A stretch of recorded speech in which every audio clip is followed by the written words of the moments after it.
एक दिन गौतम बुद्ध अपने शिष्यों के साथ एकदम शांत बैठे हुए थे।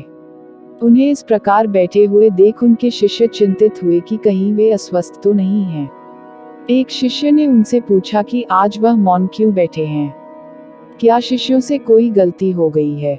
इसी बीच एक अन्य शिष्य ने पूछा कि क्या वह अस्वस्थ हैं, पर बुद्ध मौन रहे। तभी कुछ दूर खड़ा व्यक्ति जोर से चिल्लाया, आज मुझे सभा में बैठने की अनुमति क्यों नहीं दी गई है।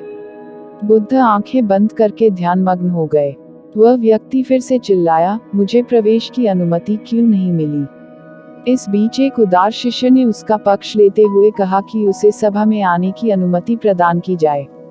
बुद्ध ने आंखें खोली और बोले, नहीं, वह अछूत है, उसे आज्ञा नहीं दी जा सकती।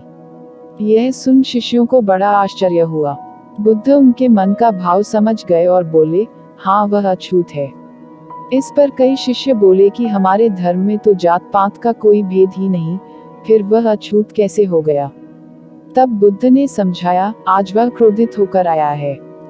क्रोध से जीवन की एकाग्रता भंग होती है।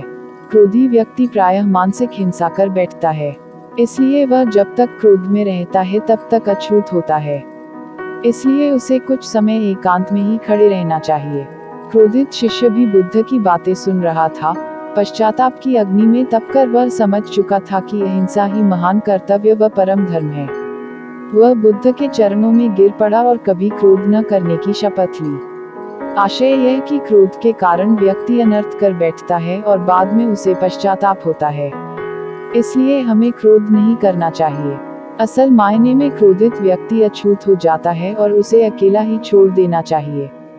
क्रोध करने से तन, मन, धन तीनों की हानि होती है। क्रोध से ज्यादा हानिकारक कोई और वस्तु नहीं है।